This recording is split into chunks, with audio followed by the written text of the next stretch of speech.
marketplace. In the last 2 months, we've seen the second, third, and fourth largest bank collapses in U.S. history. And there's a lot of speculation going on about what the future of regional and smaller banks are. We had First Republic get absorbed by Chase, and whether the larger banks just going to get larger at the expense of smaller regional banks. And how does that impact commercial real estate? Because, I'll ask you guys, you may know some better than I do. The periodicals, there's a broad range of what percentage of commercial real estate loans are issued by regional banks. I read it's as high as 70%, I read it's as low as 20%. No one really has an accurate stats. I'd love to hear from all of you in terms of, what the role regional banks play in commercial real estate finance, and how do you see that changing what's going on with those loans? I'm glad to jump right in. So regional banks play a very active role traditionally in commercial real estate lending. And right now the regional banks are under tremendous pressure and scrutiny and being very, very careful about lending money. So what has that done in real estate? It means that the banks are being more conservative. It means that they are asking clients to deposit money with the bank in exchange for them lending money out. It means that they sometimes want higher interest rates on their loans so that the math makes sense. So I think that what that's doing is, as the banks pull back, is the non-bank lenders like A10 and Emerald Creek and many others are stepping up to try to fill the void, as I think every bank tries to figure out what healthy real estate lending looks like today. So, we're definitely in a transitional time where every bank is meeting regularly, and I'm sure these guys will talk about it right now, and trying to make sure that the lending practices, as well as the depository relationships and all the ratios that they look at every single day are in line and make sense, and that the regulators believe that the banks are healthy.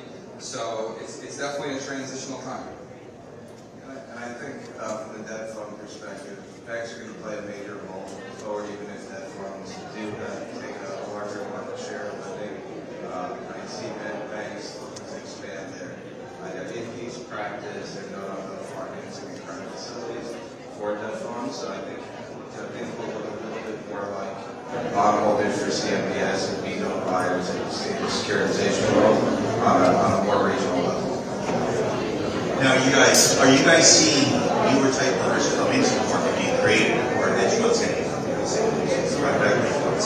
When you look at the opportunity, real estate, we're going to go through a cycle, and everything's we all lived through 2008, 2009. Real estate generally doesn't go anywhere. There's a lot of question marks that we have in the future, but real estate will keep back on the U.S. economy.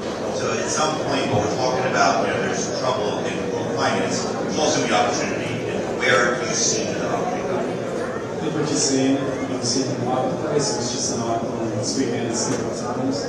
People follow Blackstone funds because they see the opportunity in the market on a go-forward basis.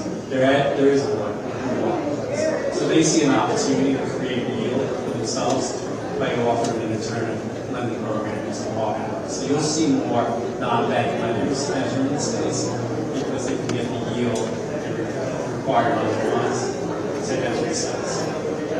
I think there's been so many different capital sources out there for a while that have been struggling to compete with the banks, and now is the time where a lot of those lenders can actually win good loans. We actually closed an $18 million loan yesterday on a multifamily building in New York City that would always have gone to a regular bank, always. But the underwriting didn't work, the deal was tight, and a random private lender, whose name I won't mention, that has a 5-year fixed-rate bank-like product but at a slightly higher interest rate, was able to win that loan and write that loan. And it was the first time we did a regular multifamily loan with them in New York City, and I think that trend may continue. But ultimately, the banks are going to come back, and banks need to lend money, and the cycle is just going to work its way through the system. I think it's a very sensitive balance, right? Lenders are heavily regulated, like ourselves, so we have to abide by certain ratios and certain numbers. So it definitely puts pressure on the fact that the cost of money, cost of funds, even for us, the banks, was much higher than last year, a few months ago. And that will create the opportunity for other funding sources to come into the market and take advantage of it. It's the market. Well, Brian, And Brian raised a great point. They have to lend, right? There's no other way for you to produce profit and make revenue. Now, where are you seeing banks lend right now? Where are deals taking place? What niches? What asset classes? Like, talk to us about that. Anyway, that's a free call. All of you, by the way.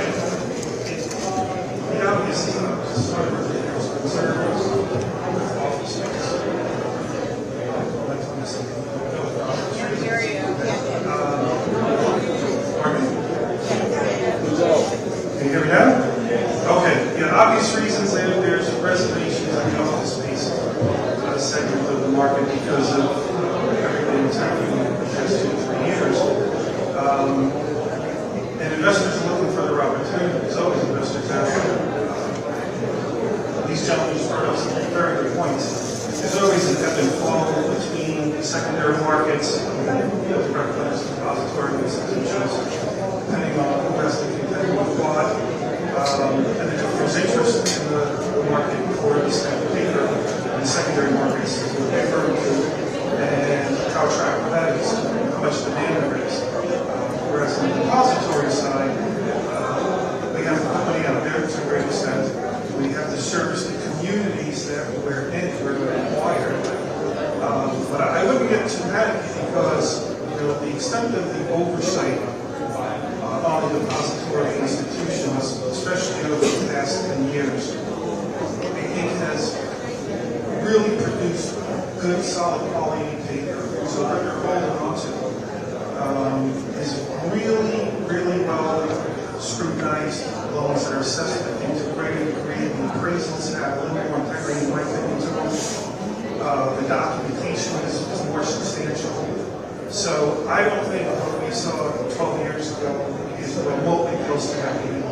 In addition to the fact that a significant number of sponsors acquiring property, low leverage, or quite frankly outright. So a big part of the market is not even leveraged to some extent, especially on the smaller investor spectrum.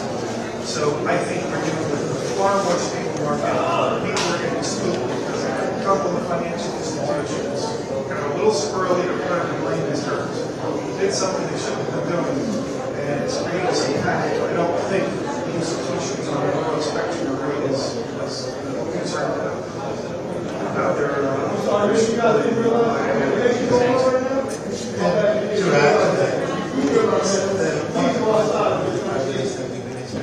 from the banking world. It's not directly related to credit. It's a matter of liquidity, deposits, right? We have the ability to actually, at least on my division, to go into securitizations and create portfolios. So the yields are not quite there yet. I think the institutions are advisors and not quick to drop the yields. I don't think they're there yet, and I think there's going to be a reversal with the community banks will come back with a greater presence.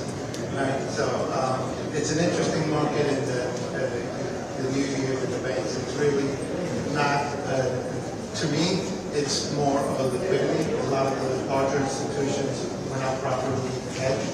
Right? On the farm, we have excess capital, so there's no fear. Yes, it's going to impact the profitability, but overall, I think the market will really, and community banks will have a strong And Pierre, I think you're asking where the opportunities are out there. And in terms of asset classes, well, one thing is in a cap rate, in a market where cap rates haven't widened in parallel with the cost of capital associated with rate hikes, you kind of need a little bit of a pop in your deal for it to make sense. So the deals that seem to be penciling are multifamily in Manhattan for market rate products, substantial rehab loans. We've done 2 of them recently. They even had little dynamics to them that made it more creative. So one of them had an antenna easement that was sold during the term of our loan. We had a release provision for that. The other one had air rights that were sold. So substantial rehab is still an interesting opportunity. Nationally, the industrial market has contract rents that are below the market, below market rents.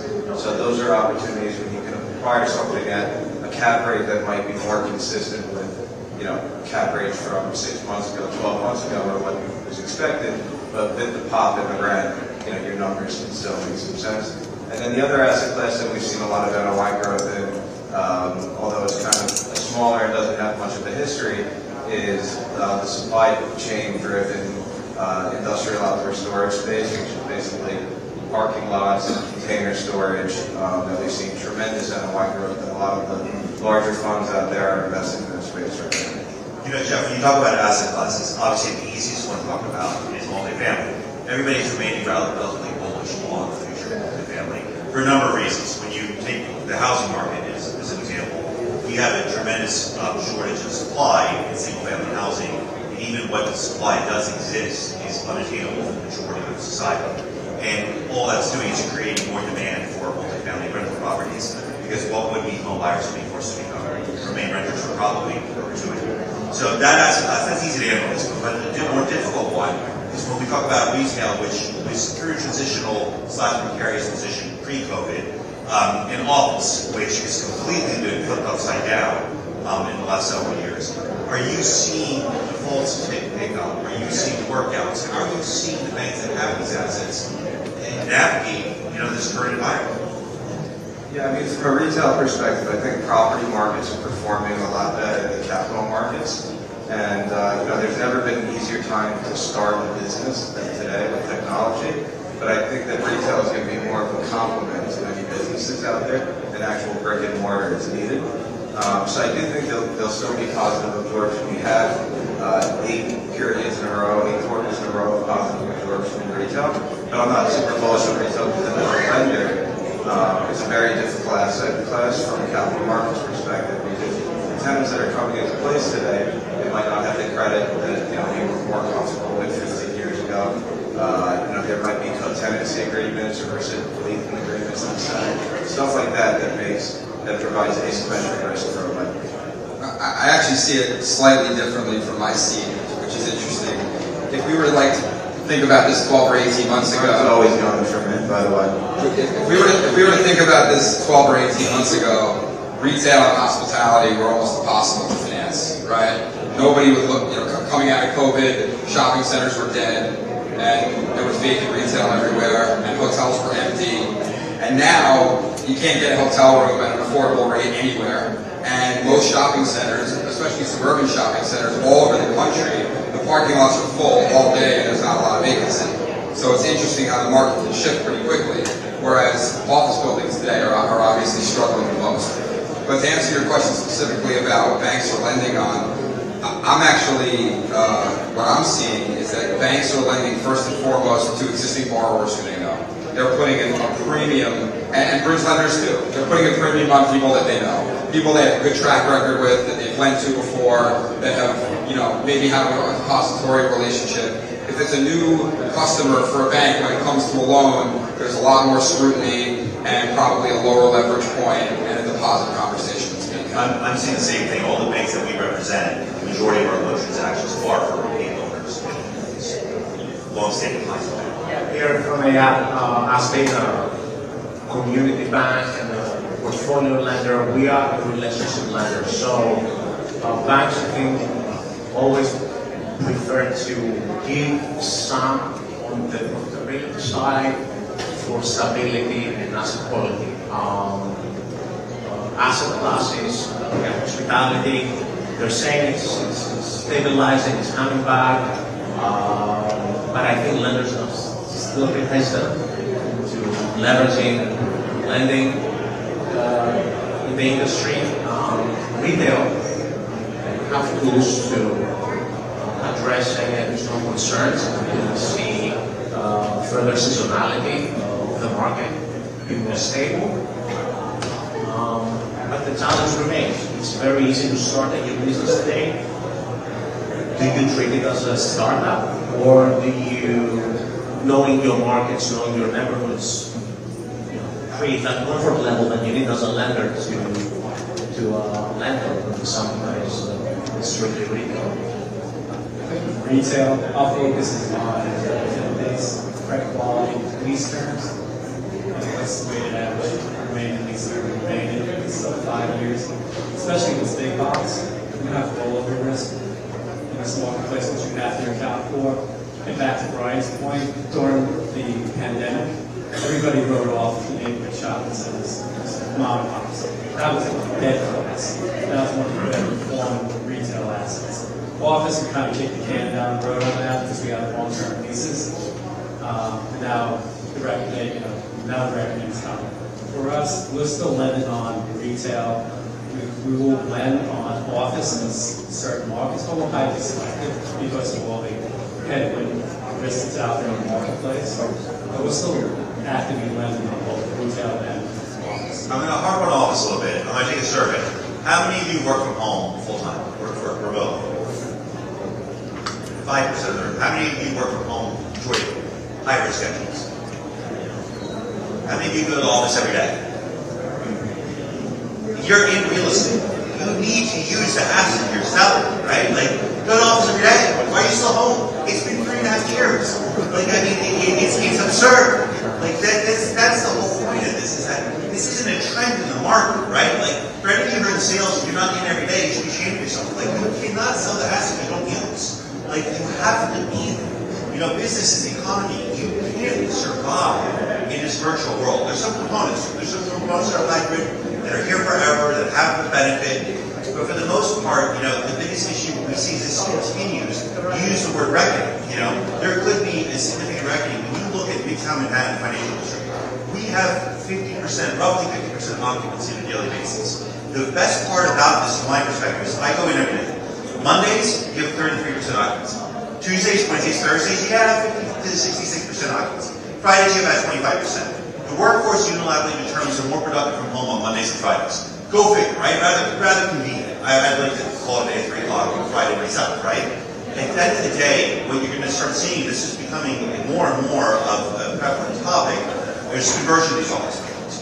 Because, you're kicking the can down the road. It's a perfect way to do it. We haven't seen an uptick in defaults. We haven't seen an uptick in foreclosures. There's been a lot of workouts. There's been a lot of extensions. That can only go on for so long, right? Like, you can only kick the can down the road for so long.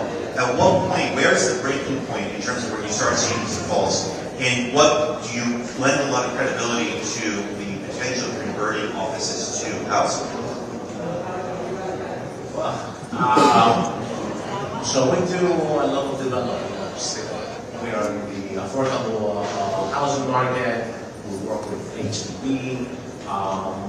Most of our clients are in business. That's the comfort level we have. Conversion of an office to maybe residential, right? That's what they're saying. I really want to see how it will be achieved, because an office building is designed in a completely different way than the typical residential. I was having a conversation yesterday with a developer, a friend of ours, client, and we were talking about plumbing, right? Your typical office structure is completely different than your residential. So who's going to cover that tremendous cost of conversion? So unless there is some type of subsidy at the city level, at the state level, at the national level, if that's what the powers that they want to do, I think it will be very challenging. It won't be easy. Yeah, the numbers are tricky, right? It's like, as an example, if there was a mid-block garment center B- office building that was worth $50 million 5 years ago, and it was full of tenants, those buildings today are half empty. The rents are down 30 to 50%, so that the value of that building went from 50 million, maybe cut in half, which is below the debt amount. So so the question is, and you're asking a really good question, is what's going to happen with all these buildings? The lenders don't want to take them all back, because what are they going to do with it? They can't sell it and recoup their money. So it's a good point. At some basis level, there would be a developer that would consider buying the loan or buying the real estate and trying to convert it. But in order for that deal to pencil, they have to buy it so cheap, right? Because of the construction costs to then convert it and stabilize it. So we're just not quite there yet in the cycle. It's like right now we're at the point where the owners of those properties are accepting reality, and they're talking to their lender, and they're evaluating their options, none of which are great. And at some point, there's going to be a basis reset of some sort, and ultimately the ones that can be converted will be converted. I mean, Pierre, I'm based in South Florida, so there's a project going on in Miami right now between Swire and related companies. We just purchased a private property on Brooklyn Avenue facing the water. Tearing it down. That's their response to an antiquated building that was built in the 70s and 80s, which New York City is full of. Tearing it down, and we put up 1.2 million square foot lifestyle building, which will consist of office, residential, and retail. I think that's where you'll see a lot of these new developments going. If you have the ability to tear down an antiquated building, because the cost of renovation is prohibitive in most instances. It's going to cost you more to renovate than to build new. So that's the factor that you have to take in. No, it's a great point. One thing to add to that, though, you said South Florida.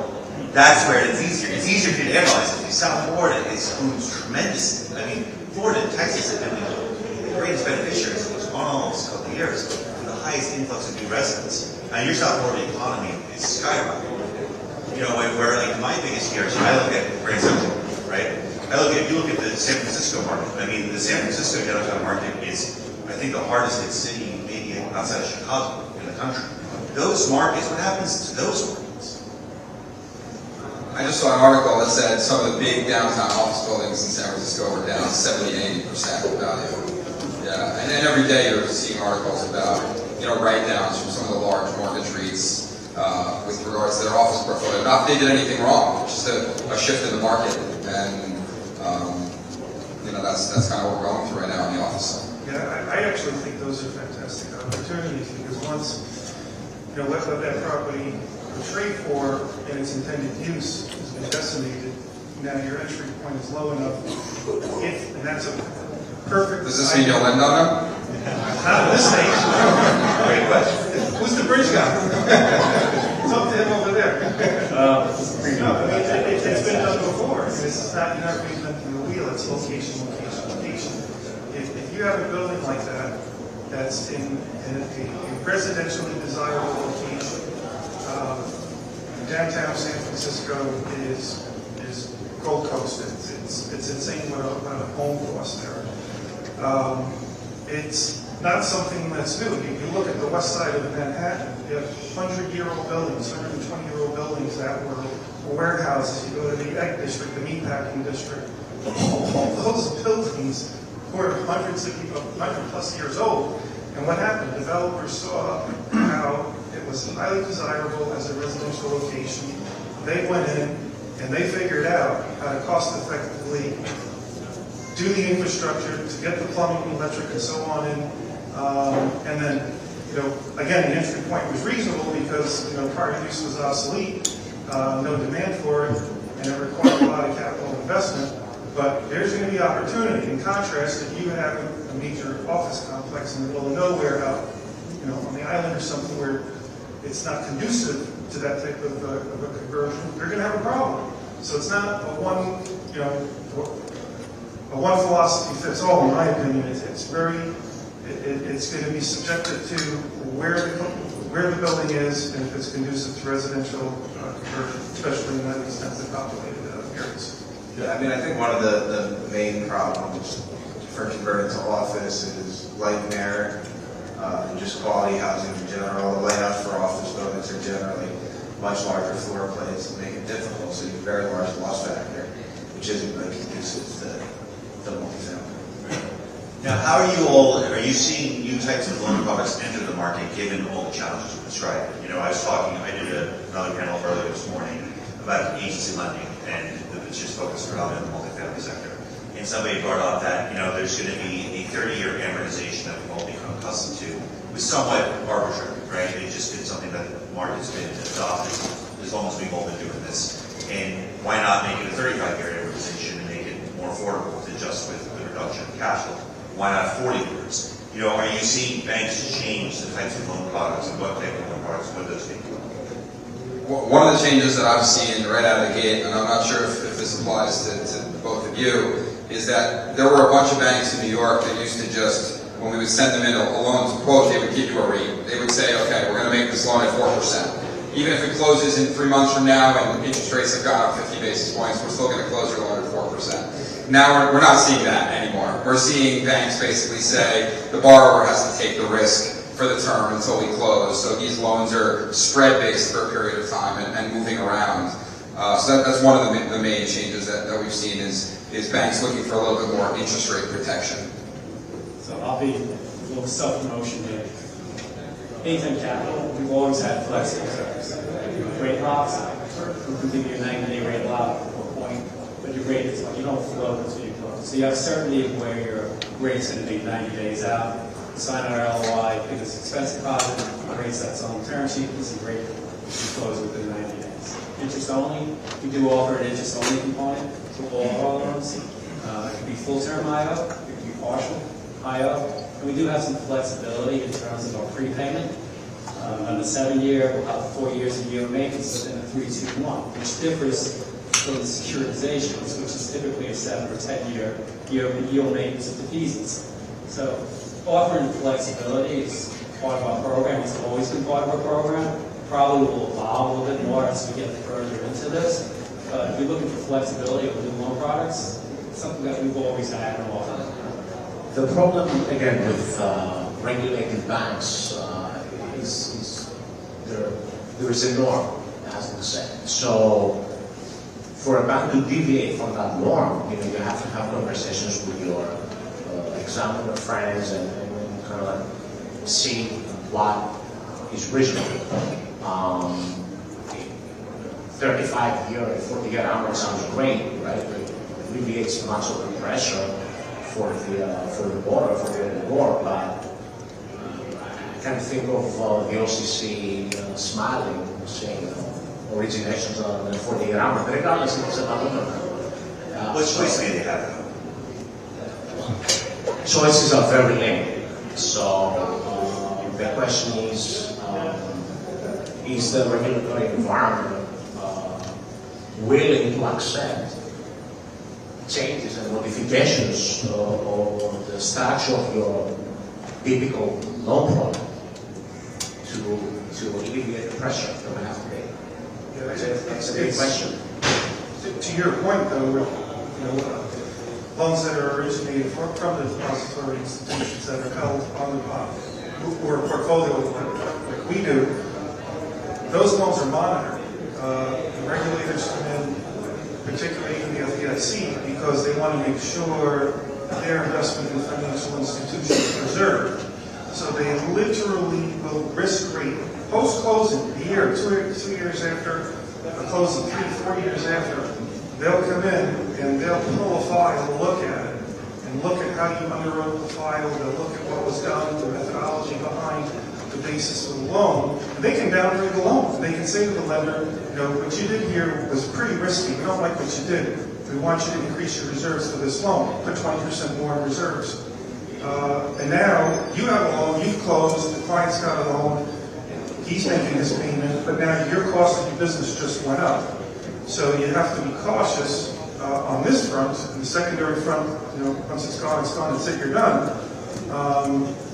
But you have to be super cautious. And that's the kind of constraints you're going to see. That's why I feel when you're working with depository institutions, they're going to be more cautious in how they're going about things, but at the same time, avoiding, on the residential side, I refer to those as high-risk features. Interest only, amortization greater than 30 years, or negative amortization, things along those lines. You can't do them residentially and keep your foreclosure safeguards. So if it works on the one side, on the other side, you really may want to contemplate that philosophy too, if you're an owner. Because I would think any sound real estate investor wants to maximize cash flow. Of course, that's the purpose of the investment, but you also want to preserve the investment. So something to think about. I think every single bank today is willing to speak to their borrower and potentially extend a loan if the borrower can't get out, traditionally refinance. But what we're seeing is that the majority of those negotiations and modifications require the borrower to write a check to pay down their loan a little bit to bring it into a healthier position. So it's in a way we're right now we're in a period of the cash in refinance as opposed to the cash out refinance, which is what we were in for a very, very long time, where borrowers can constantly just go from one bank to another and refinance and pull money out to buy other buildings or put it in their pocket. Today, it's kind of flipped a little bit, and in order for the borrower to refinance their debt, they have to write a little bit of a check, whether that's with their current lender or with the new lender. You know, Brian, I'm glad you brought that up because it gets me to the next point I want to talk about. We talk about refinancing. We have $1.5 trillion in commercial real estate debt coming up for maturity between now and the end of 2025. For as long as I've been doing this, that's the largest sum I've seen come up for maturity in a short period of time. And explaining this in terms of why that's the case, you know, we had a big refinance boom in 2013, 2014, when the real estate market started recovering from the Great Recession. And those terms are 10-year terms. And that 10 years coming up. And obviously due to the payment penalties in those loan documents, refinancing during the COVID era, low interest rate environment was cost prohibitive. What's going to happen? You talk about 1.5 trillion of debt. So you're going to be busy with refinances, all of you, right? Presumably, you know, acquisitions seem like they've slowed down, obviously slowed down, but refinances will pick up. But you're right, there's going to be cash in refi in a lot of situations, and a lot of owners won't have the cash to do that. You know, there's going to be capital calls that won't be able to be met. Where do you see that level of debt being handled in terms of keeping liquidity in markets? So this is a tricky one, because every single transaction is unique. I think that as those refinances come up, if you can traditionally refinance them with a lender because the cash flow is good and the value is there, that's great. But in reality, you've got a lot of properties that are going to be experiencing a stressful refinance process where they have to weigh the options of extending with the current lender and writing a check, or potentially selling the property. But there are a lot of alternative lenders that are out there that, if it's a good borrower and a good story, that would consider refinancing the asset. But even those lenders sometimes want the borrower to write a little bit of a check and recommit to their property, especially if they see that they've pulled money out of the property in the last couple of years. They feel like it's legitimate in this part of the cycle to ask the borrower to recommit to the property and write a little bit of a check. So, you know, every refinance kind of stands on its own. There is capital in the market, even if it's tighter and rates are higher. So, you know, each one is going to be its own grind to try to figure out what the right execution is for the borrower. So if I'm in a different mindset of this. I think loans that were made 7 to 10 years ago are in a much different position than loans that were made 3 to 5 years ago that were done on an IO basis and that were securitized through the CLO market. Those loans had no amortization.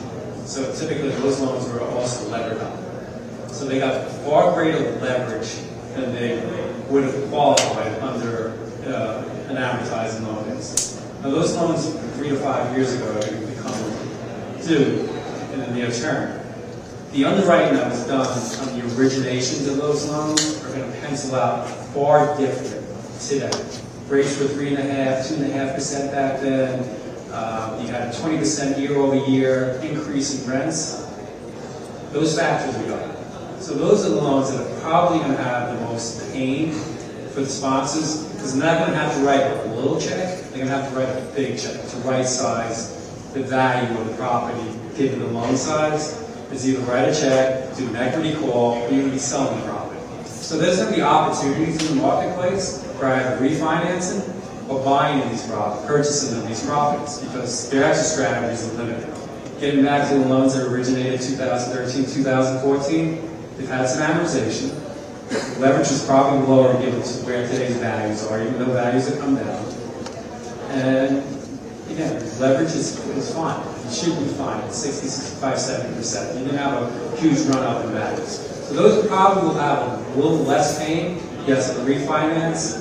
You like to see a commitment by the sponsor by having some additional equity to show your commitment to the transaction. So there are opportunities in the marketplace. And what Mike is saying is, for 10-year paper, there's just been tremendous record of the lease in multifamily industrial. So, you know, it's going to be the more recent, kind of the 2021-22 vintage, the CLO type deals that are going to have more of a challenge, which aren't necessarily coming to us. Let me just throw this number out to you. This was in Wall Street Journal this morning.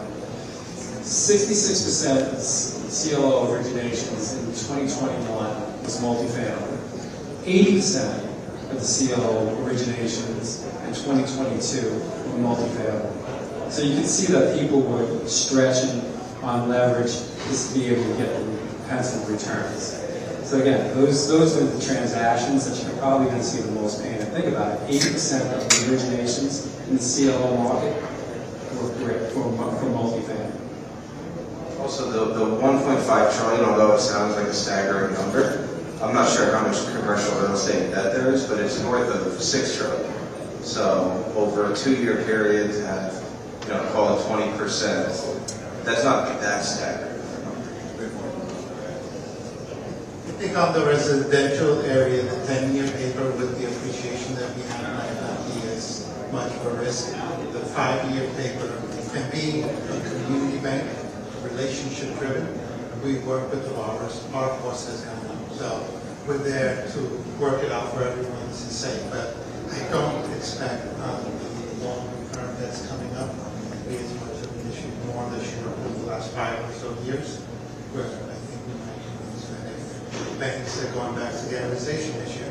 If we have amortization on the loans, our risk is less than an IO or prime, which is why I don't think some of the new products on the IO or the loan amortizations taking in, for example, with our reset markets. Yeah, I mean, you guys hit everything right on the head. Can't go against anything you said. The only bright light I would say is on the multifamily spectrum is you do have the ability, though, for rent escalations that are greater than on the retail office. It's usually 5-year term leases with set percentage increase year-over-year escalations. On the residential side, you generally can a 2-year lease, but they're usually 1-year leases, and if in the event the market's taken off, you can adjust the rent to a greater percentage than that. I think that's going to be the safer space, with one exception. I'll come back to that in a moment. The other thing that we're losing track of, it's not just the cost of the financing of the loans.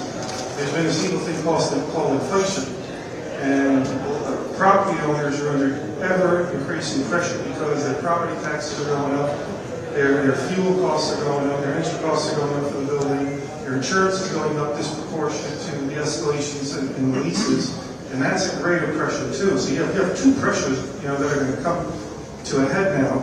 The good thing is, hopefully the rent escalations have kind of been offsetting that, and the guys who've been paying down a bit of principal are going to be in a better position. But the high leverage guys that came in the door highly leveraged with an IO type situation, that's going to be a problem. The thing that I want to come back to is on the residential side, it's not entirely the same thing. You got to be super careful of properties that have rent regulated units. It's not like the old days where you can deregulate a unit by going through certain steps after going through a certain period of time, or even buying out an occupant.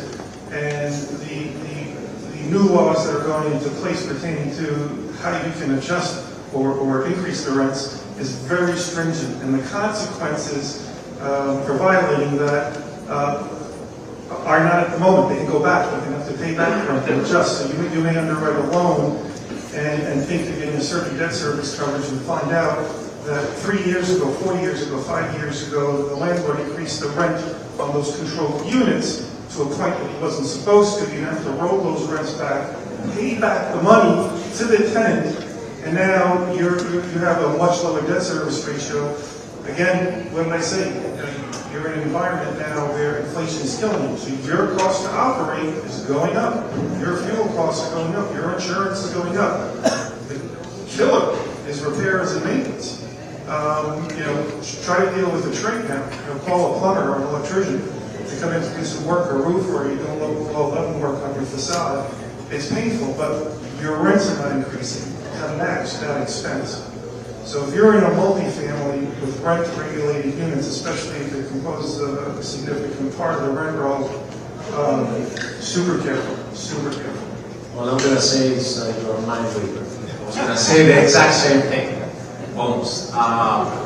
Look, the New York City, we still have a lot of old housing stock, right?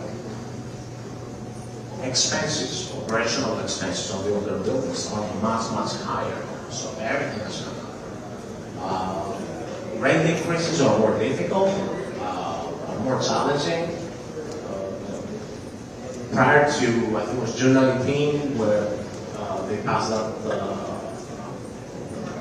regulation, you could raise your rents to something that it was meaningful. Nowadays, you're going to go and do an investment, do a renovation, and if you're lucky, you can go up to maybe $80, right, or so. Now, the good thing, what I see, at least from our point of view, is in our portfolio, is that this older housing stock is not highly leveraged either, for the most part. So maybe that's where we get some balance, and will help them to go into another refinance, go into a modification that is still reasonable, and it's would still make it work for both the lender and the borrower. The new multifamily, investors want to maximize cash flow. They're going to pursue the ideal. There are lenders that were known and notorious for offering that product. How risky you want it to play? I wanted to ask Bill a question, one last question before we open up the questions from the audience. Obviously, it's going to require you guys having a crystal ball, but the Fed has given indication that this last rate hike may be the last one that we encounter. We had a 25 basis point rate hike a couple weeks ago. Assuming that does take place and the Fed stops raising rates, where do you see interest rates a year from now in terms of, when we're talking about refinancing, talking about, getting the market back going? Clearly there's a lot of cash on the sidelines, a lot of people that are apprehensive. Everybody in the world thinks rates will be lower a year from now than they are today. Where do you all forecast rates? Does anybody have a crystal ball? My crystal ball says, look at history. I love looking at charts. And if you look at you can probably Google it, I'm sure you can pull it up on the internet. Just look at where the cost of funds are and have been for the past 75 years. Probably about how far back you can go. And you'll see that the past 10 years we've been living in a delusional world. The rates have been artificially repressed to bring us back from where we were. I think the last time we were remotely close to a rate environment on par was in the 50s. That was the last time someone had a 5% mortgage on their home. So, and when you would see that, it was, how is this? What did you do? Who did you know? From then until 5 or 6 years ago, what has it been? 8 years now, lose track. That kind of cost of funds and borrowing expenses unheard of. And then what did we do? We breached that flaw that hadn't been seen in 70 years, 60 years. And we breached that. And we were holding it down to stimulate the economy, keep things going so things wouldn't fall apart. But funds weren't floating to market. They were being artificially repressed. Now they're starting to float to market. So now you're starting to see rates be at levels where they're supposed to be. And you just got to get used to it the right way. Yeah, I would second that in terms of monetary policy is countercyclical in nature, so be careful what you wish for with lower rates. It means a lot of other things are negative going on out there. And how we try and identify what rates are going to be in the future, because we recognize other people are smarter out there than us. And identifying it is, we look to what the interest rate hedge market is doing. So you can look at the forward SOFR curve, and 2 years from now, on the forward SOFR curve, the expectation is a compression of about 200 basis points. I really don't, no one knows, of course, the direction of the interest rate. The charts point down, but nobody has a crystal ball. But I don't think our current lending environment is a high interest rate environment. I started in the late 80s with double digits, and we considered it a healthy market. Right, so it was, it's a 3% market, I think, was unhealthy. It showed weakness. I think what you also need to look at, regardless of interest rates, is liquidity in the marketplace. You can have lower interest rates. For example, this 25 basis point last hike, I read where it was equated to a 50-point rate hike because of the pullback in liquidity in the marketplace. So you can have low rates, but if there's no liquidity in the market for lending, it plays off one another. So you can see a reduction in rates, but if lenders are not willing to put capital out on the streets because they're not sure of the direction of cap rates or further interest rates, we could have, to your point, you could be careful what you wish for, because yes, we could have lower rates, but if there's no liquidity in the marketplace, lower rates are not going to benefit anyone. Yeah, that's when you see spreads like that. I have no idea which way rates are going personally, but our job is to broker mortgages, whether they're 3% or 10%, and so that's what we're going to try to do, and help each borrower one deal at a time. That being said, I hope rates go down in a year, because that's it makes certain things less painful. Although I do get the bank pressures to make money and earn yield, so there's a healthy balance. So we'll just kind of have to see how that plays out. But it's been a lot of rate increases from the Fed at this point. You know, we've seen interest rates go up an unprecedented amount in a short time. And I think that, to your point about liquidity, right now there's not a lot of lending activity on the bank side. Everyone's kind of paused and slowing down. But over time, as the need to lend money is there and more banks get back into the market, the competitive forces kind of take over a little bit also, and in general will, I think, start to push borrowing rates down for borrowers, just because lenders have to compete to get the capital out the door at some point. So, well, rates hopefully will go down, but I don't think it was the rate number that created much of the pressure. It was just the speed, where rates went up extremely fast, and it should stabilize. It might be 100 basis points, it might be 200 basis points, but I'm not sure if we will see what we had before this crisis. Financing at 100%. I don't think we're going to be seeing anytime soon. Seriously, I mean, who thinks that we're in a high interest rate environment right now? I mean, probably historically we're right in average. I mean, given where we were in that 24 to 36 months, that 36 months, that was really cheap capital out there on the street. So I think a lot of folks got accustomed to it, and now it's a reset in their mind. There's definitely a disconnect between sellers and buyers in the marketplace. We're not going to have and between borrowers and lenders, but it is stabilizing. I really do think it is stabilizing at this point. The shock was there. Rates went from 3% to 6.5%, and it's kind of back now where most lenders are lending in that 5.5% to 6% range, and it feels like it could be stable. Now, we have a couple minutes left. I wanted to open up for questions. Yeah, quick question. When it comes to your caliber institutional investors, let's say your BlackRocks or your Blackstones or similar companies that have been getting bailouts essentially, is there any trickle-down effect correlation that you guys see happening throughout the end of this year with the remainder of the smaller investors in your space when it comes to the real estate market? I wasn't aware Blackstone got bailout. No, I said caliber investors of that size, those large investors that have been getting bailouts. I'm unaware of it. I'm more aware that the larger investors walked away from projects. The projects that they're walking away from is the interest-only projects. So they got caught up in frenzy as well, but being bailed out, I haven't heard of it. We have time for one or two questions. In the back, yeah. Since they got rid of the vacancy allowance, have any of you guys heard about the city offering money to get the units that owners elect to remain vacant on the market? Can I? I'll come to you. Oh. Yeah, talking about that. Thank you. Thank you. So when they got rid of the vacancy allowance, a lot of owners elected to keep their apartments vacant. I might have read somewhere that the city is electing to give a large sum of money to some of the landlords to convert their apartments for habitability. Have you guys heard of that? I heard something to that nature, but where I really heard it was that it wasn't enough money to do anything material, and that was kind of the only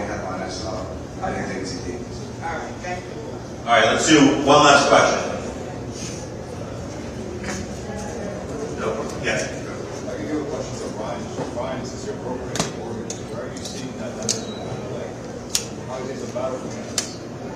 Like, it's going to be more competitive for a particular borrower. Where are you seeing that they're probably showing more flexibility? And where are you seeing that they're holding their line and they're like, this is our good break? Yeah, so I think it's a good question, and I think that you kind of have to separate the banks and the non-banks a little bit, but I do think that lenders are being more disciplined and cautious in every single area. So the way they're underwriting to a maximum loan amount has, I think, become more conservative. I think the interest rate that they want to charge has gone up a little bit. When it comes to other features or credit enhancements, lenders may want more guarantees or more money in reserve to protect themselves. So I think that every single lender, goes about protecting themselves a little bit differently. And, I think the banks are more focused on getting yield, maybe getting deposits at a slightly lower loan amount, while maybe some of the private lenders that aren't as sensitive to the interest rate movement may just want certain structures in place to protect them. But they also are probably lowering their loan amounts a little bit just because of where interest rates are and where we are in the cycle. So I think that it's more important than ever for a borrower to run a real process. You can't just go to one bank today and think you're going to get a great loan. You really have to shop out in the market. You really have to negotiate. You really have to pay attention to detail. We used to be able to just send submissions to banks and get quotes and do loans all day, every day, like a factory. And now there's no bid if you do that. You really have to dig into the details, tell the story, sell the borrower, know your numbers, explain the borrower's history. I mean, the details are a lot more important than ever. Well, gentlemen, thank you for doing this today. This is super informative.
priced out.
Smaller investor, you want to make sure you're buying management policies, not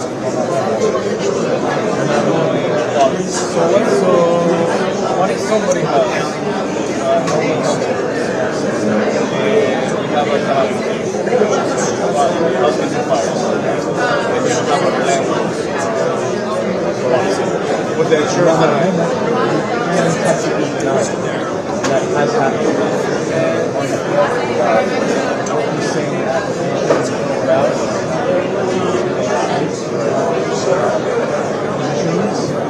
you want to have the policy, we just have to keep it. We believe that people actually like this policies. If you don't have, sprinklers in your building, you won't have coverage, or you'll get not as much coverage. So, there's all different types of foreign reasons like insurance, you know what you're buying. Thank you. That's how it's order that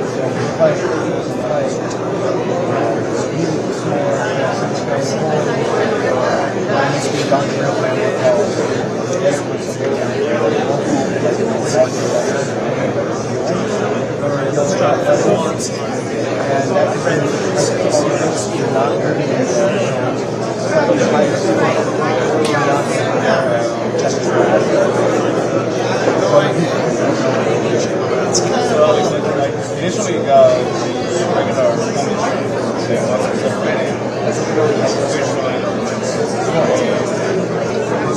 and you probably would have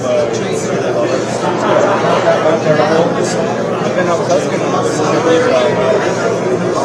they cannot give me the same as they said, you don't get it if like okay. And the keyword is you wouldn't get the you have to make a case that you are living there for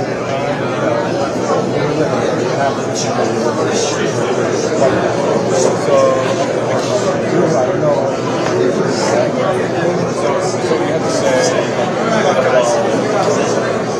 or for a while that it was your fault for a while. Technically, you have to change it. As soon as exposure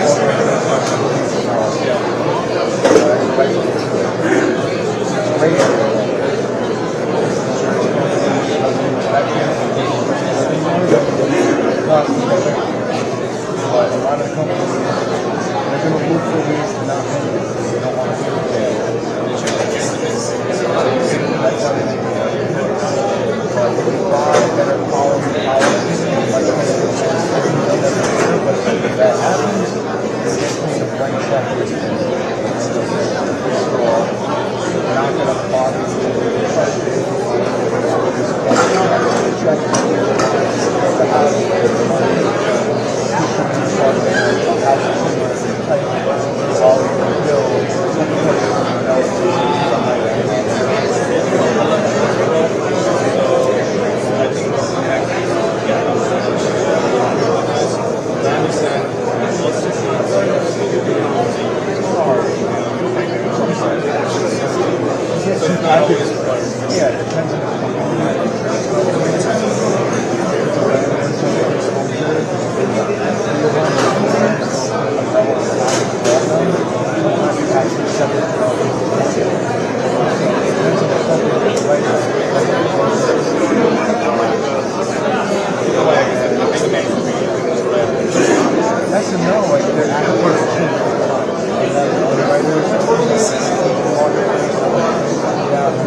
appetite pretty quickly now. This market is suffering for all reasons. Insurance costs are going up.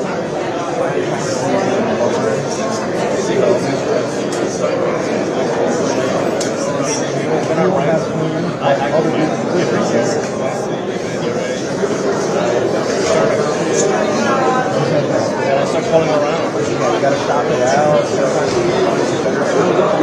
it might be an expensive car. You want to make sure you have all parts of it. Quick program.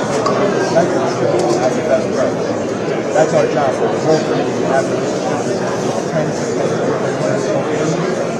Send commission to them on the right and get the best deal. Mechanical is working again. This company is magic is better. That have that's why when you watch everything in this corner stuff, help keep my prices. So you guys don't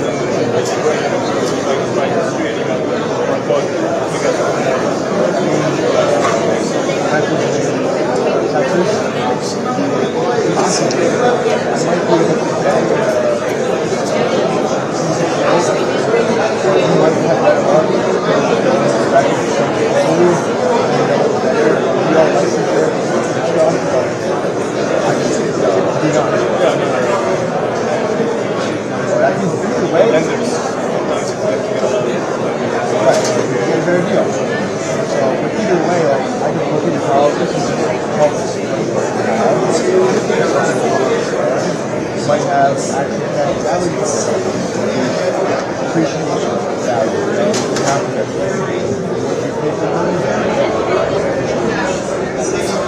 You want to have this replacement cost.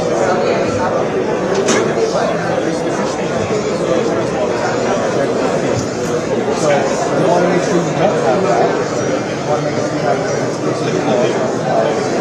That's the valuation. Not maybe cost that you're going to pay top dollar, or are they going to subtract that depreciation? So, this cost of replacement cost, property damage, but sometimes you got the price. Normal people aren't aware. And then there's other insurance value.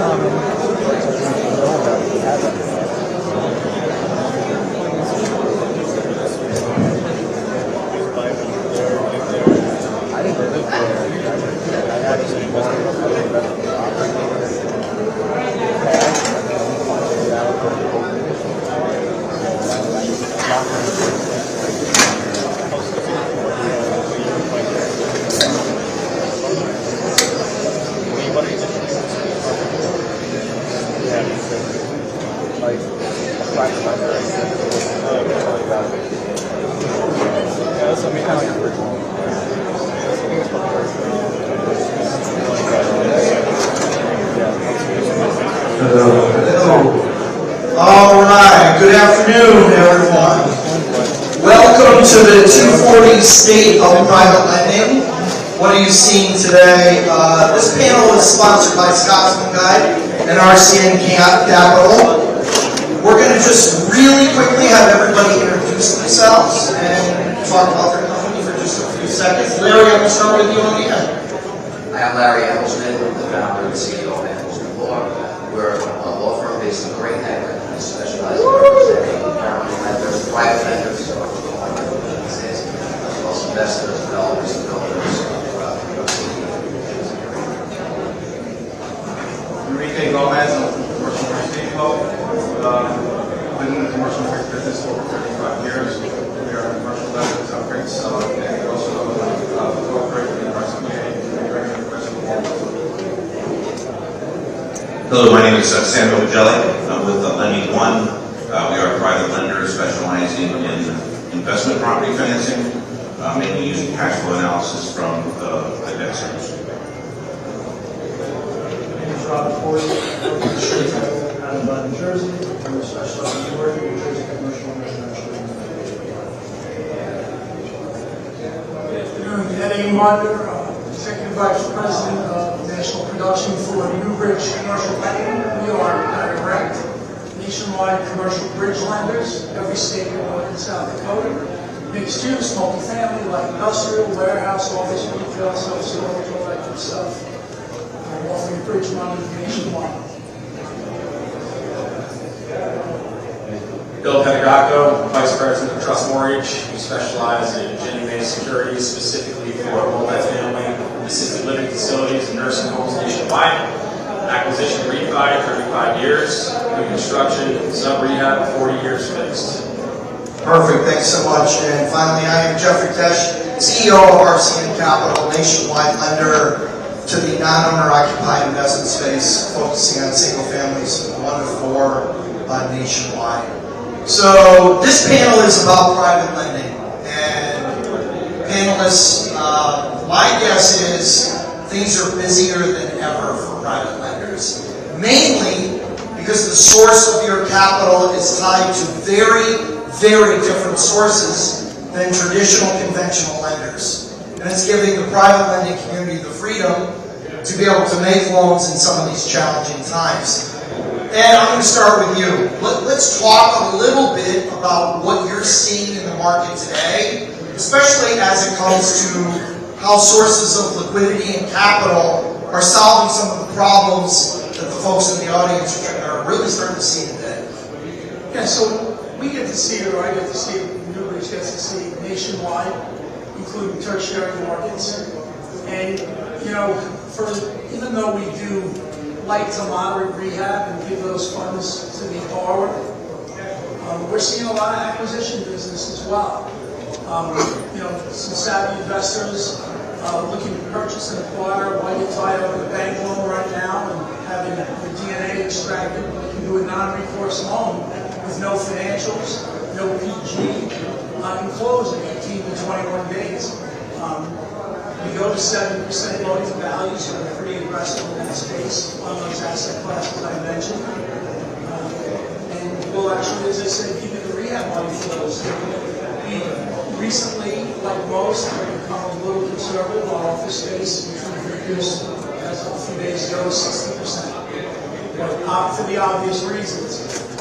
We see a lot of repurpose, not to rehash history, but everyone knows with COVID, it created a lot of tenants not paying, it created a lot of disturbance where people are just not bankable. And if you're not bankable, for whatever the reason, whether it's credit, whether it's income, whether it's vacancy factor, the building's a little scratchy and denty, or in an environment where lenders are not renewing a customer of 20 years because they're not touching a shopping center these days. We'll do maturity reports and all those. So that's spot on, Ed. Sam, I'm going to rephrase the question to you.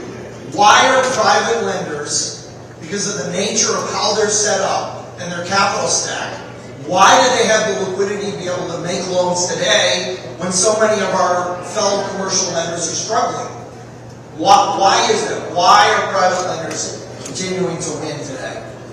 I think it's the access to capital, right? So if you've got the right backer, the right parent company that wants to invest in that space, they'll be able to provide liquidity. In our case, it would be to residential real estate investors, whether it be the mom and pop that owns 2 or 4 or 5 rental properties, or to the institutional investor that's going to own 50, 200, even 500 rental properties.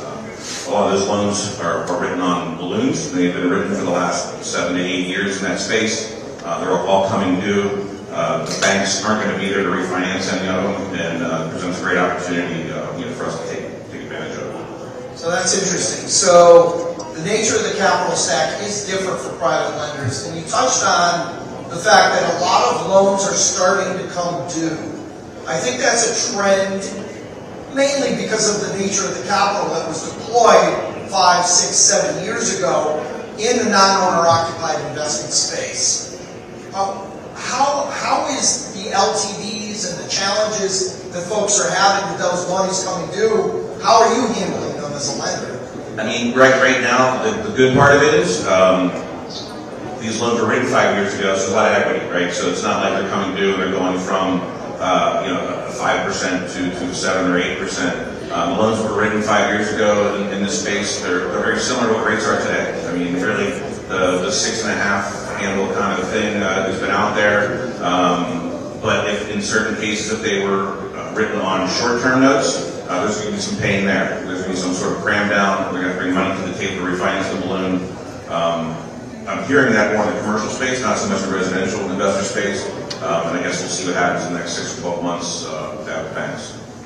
So Enrique, let me go to you. So are you seeing these sort of things happening with commercial loans? Are you seeing cram downs, things like that? What are you seeing in your space today? I mean, right now we're still short inventory, and we're seeing a lot of people are trying to get out of the loans. They're coming up with the difference of the money. A lot of times, the loan to value is tight, so they're coming up with the difference of the money, so they can come with and get the money. How often is that happening? How often are folks having to come to the table with money today? It's a lot of times they're coming up with a purchase of a refi, and they're finding the money, finding some refinancing of the problems that they have. They're going to their friends. You set a deal with a guy looking for family members. They got the difference of the money, so they can pay off the loan that was due. For sure, definitely was in there.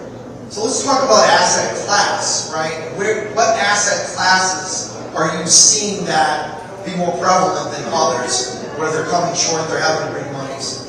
More of the warehouses, offices. A lot of warehouses, they don't have the difference. There's not enough equity when they go pay for property. Interesting. That is interesting. So Larry, let me go to you. Larry, as one of the leaders in the space when it comes to closing loans for private lenders, maybe you could go 30,000-foot view and talk about what kind of deals you're seeing, whether it be some of the challenges that Ricky talked about or some of the potential wins that Ed talked about. What are you seeing high level? I see this as potentially winning the market for a traditional private lender.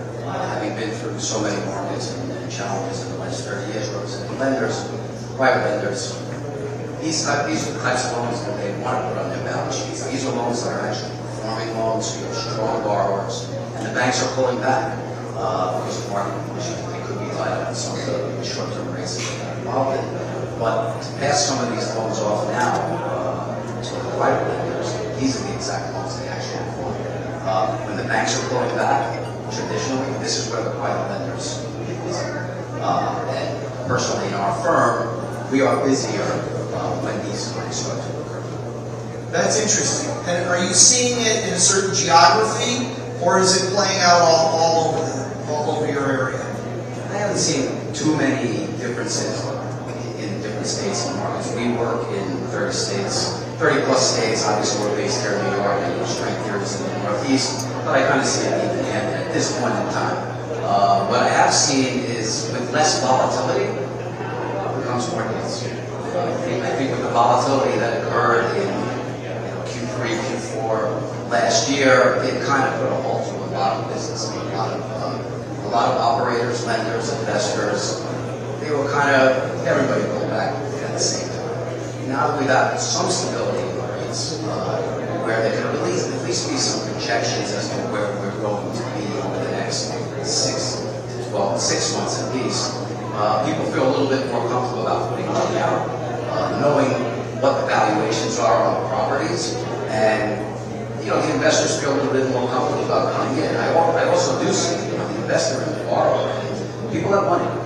They're waiting for opportunities. They've done well over the last 4 or 5 years, by and large, and they have capital to deploy, and they're waiting for these distressed assets. That's when the private money really starts to get busy. And here's an additional bridge market when there are assets or distressed assets that these investors can purchase.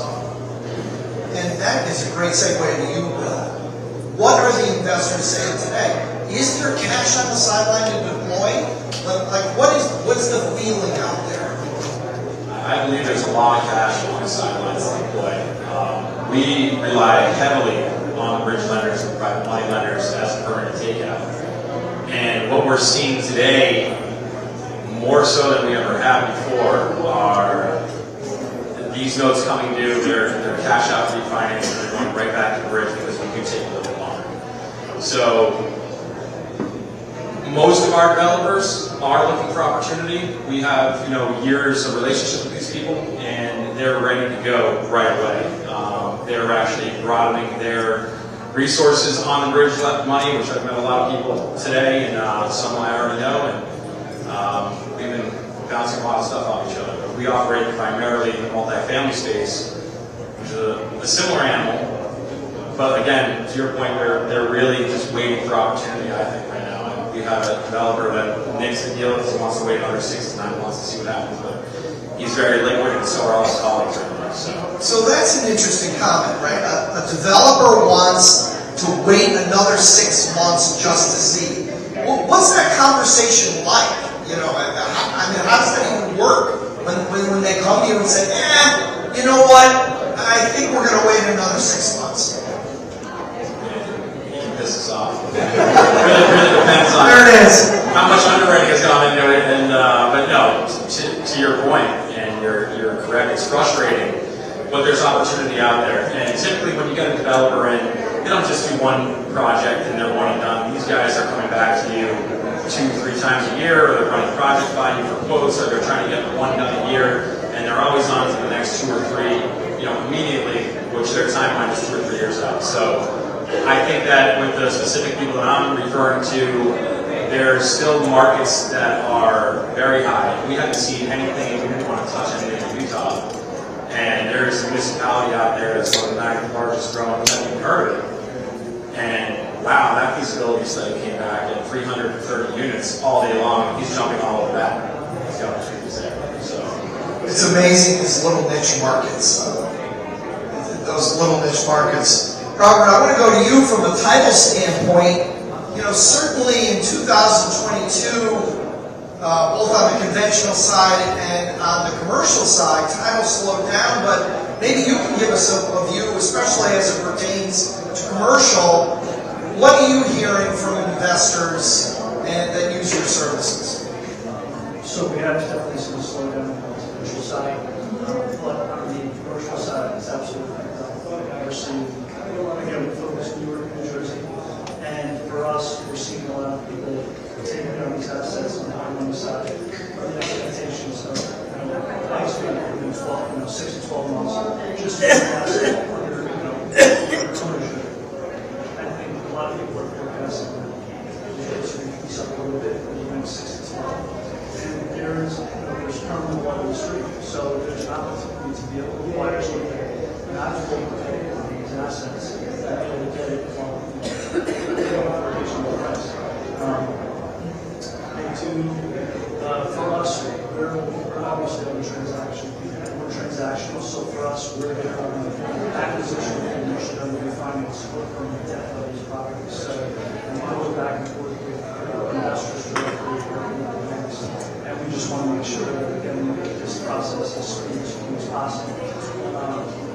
When people are acquiring these distressed properties, it's our job to make sure that it gets into the investor's hand as soon as possible. We want them to have liens or judgments on the property, so we don't do whether it's to sell, rehab it, or the debt on it. We don't have any issues with the 6 to 12. So let me follow up here with you, because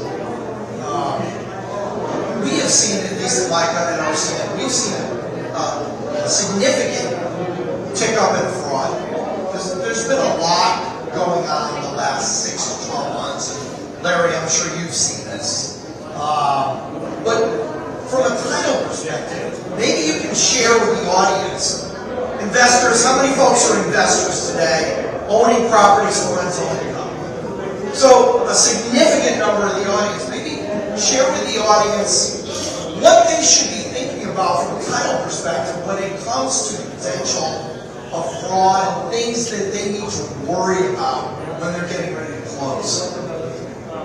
I think the number one thing right now is just being careful with your wire. You want to definitely firm a constant call, check back with your counsel and the title company before you send it to the document. All right, so that is the biggest thing in our space right now, is there's being able to commit emails and trying to be able to send it to them but that is the number one thing.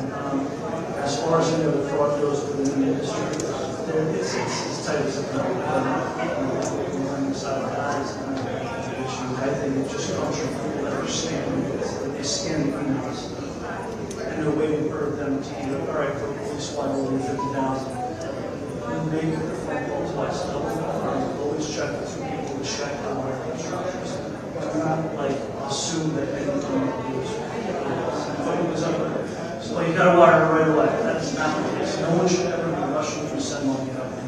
So you got to refer back to your team, which is the title, and you're going to make sure you get this.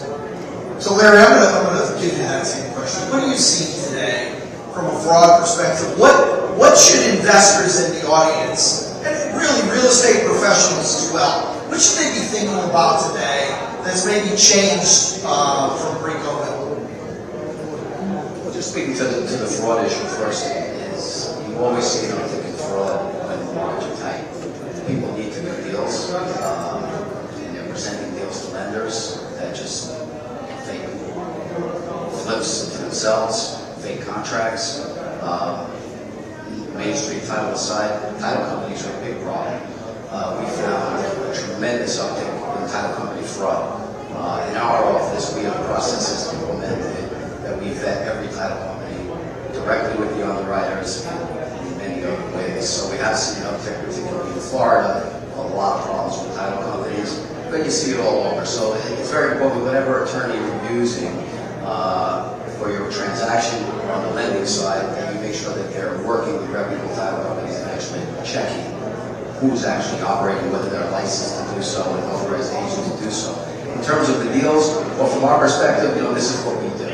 We're representing the lenders, we're there to protect. So the minute the file comes in, we have a certain review process where we're vetting every word of that contract, the LLC documents, checking through everything. And we're able to detect a lot of things that just don't make sense that get by the lenders. A lot of lenders, you have their in-house closing departments that come to us to give it a second look, and we're often finding many issues with those files. So I would just say, if it looks too good, it probably isn't. So I would be very careful with the deals that you're doing, the flips, certainly the wholesale deals, assignments of contracts. These are all types of deals that you start to see more of in these markets, and the intent is go on. Personally, I've been doing this for 30 years with lenders, representing investors. Back in the early 2000s, I was representing probably the largest fix and flip investor in Brooklyn, Queens, and through that, I got to learn what fraud really is and what to look for, and the operators in the business in the local markets. And I've been able to take those skills that I learned and bring it globally to our firm and our practice. And now everybody is trained specifically to target fraud. Representing private lenders, that's number one, because that's where it has to stop, and that's where our job is to protect and review all the documents in the transaction. So, assignment of contract. I was going to let you off the hook and move on to our next subject. But in New York, New Jersey, Connecticut, Pennsylvania, as a lender, we see assignments of contract more than anywhere else in the United States. Share with the audience what they should be looking for when they see them, because it's a really common thing. What should folks be looking for? Well, from the investor end, someone comes and they bring you a deal. They're not the seller. They're not the owner of the property. I'm sure everybody who raised their hand here who's an investor, it's happened to, and it happens all the time. Not that there's necessarily anything wrong with it or illegal about it, but it can be. It could be 2 or 3 people who've already tried to flip that contract or pass it on to somebody else before it gets to you. And the further on down the line you get, generally there are issues there. So I would definitely be, as an investor, pay attention to who's the owner of the property. And nowadays, particularly people operating here in the boroughs, you go on Acris, they're presenting you a deal. John Smith is giving you, he's the seller, but on Acris it doesn't say that. It's a very easy thing that you as an investor can just check. And certainly whatever counsel you're using, they're a resource to do that as well. But it's a common practice here. There are people who maybe in this room, that's how they make their living. They're good at finding deals. They're good at finding properties. They have guys out on the street knocking on doors, at least that's what we used to do back in the days, putting notes in people's mailboxes. Whatever ways they get the deals, but they don't have the money to execute. They have no interest to buy that property and really fix it and flip it. but he does. They have a relationship, and they're bringing you solid deals, and you will see that, and it can be completely valid. However, our job representing the investor who's buying that deal, well, we're vetting that as well, and certainly from the lending perspective, that's a very big issue with the lenders, because often lenders don't want to lend on the flipped price, they want to lend against the true price, which is the first part of the price. So our job in that respect is to really provide the information to the lender we're seeing and how far down the line it goes. And then I'll leave it to the guys like Jeff to figure out what they actually want to lend on that particular deal. I appreciate it. Thanks for sharing that with the audience. That's so important today. Okay, so quick poll of the audience. I'm going to ask you 2 questions, and then I'm going to have you raise your hand for each one. The 2 questions are going to be as follows. As an investor or real estate professional, do you care more about leverage or price? Okay, first question. As an investor or real estate professional, do you care more about leverage? Come on, let me see them. As a professional, do you care more about price? Okay, so that's where we're going next. Enrique, I'm going to start with you. As the real estate market has changed over the past, let's say, 12 to 18 months, lenders have had to make some tough decisions. Leverage, price. As a lender, how have you folks worked through that, and what's it look like today? Right now, we're lending off the appraised value of the property, no matter how much they pay for the property. I'm working on a deal now where they wanted $1.8 million for the property that covers it. And they wanted, they had to come up with $1.1 million. We dropped the price to $1.5 million. My client had to come up with $800,000. So now I told them we want the property to come offer $1.2 million. That way you come up with $500,000. No matter what, we're going to give you $750,000. No matter where you go, the property's going to debt service you $750,000. It's your dream, not mine. My dream is to close the deal with me.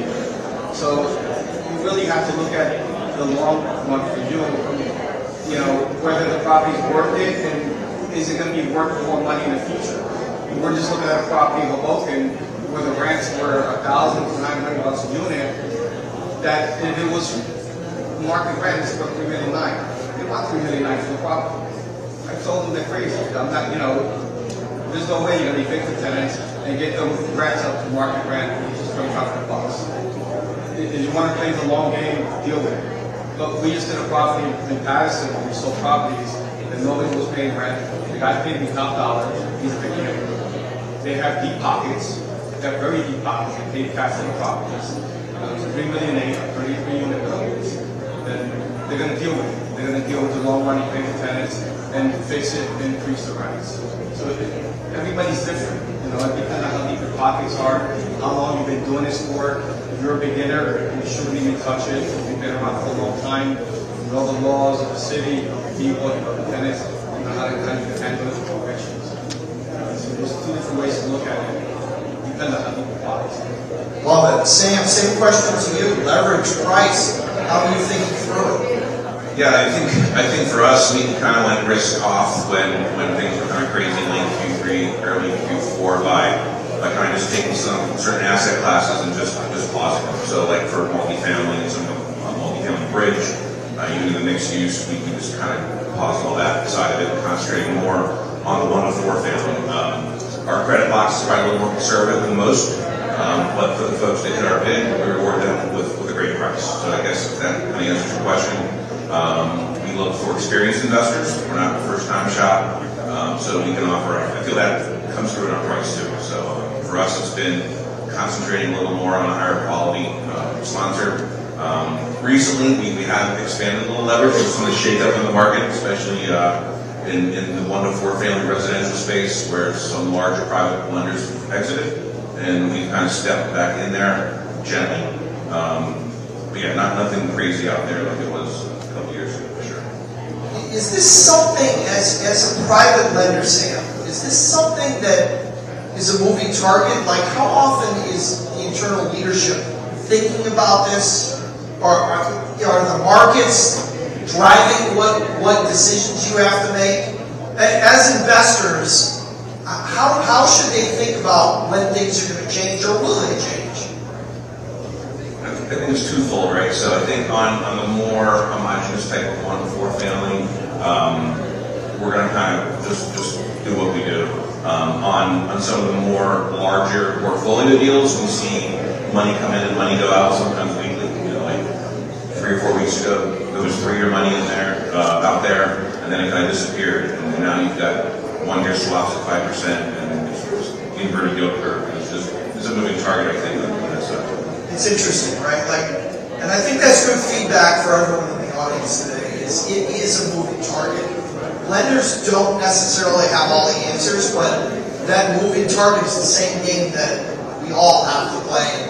And I'm going to put the same question to you.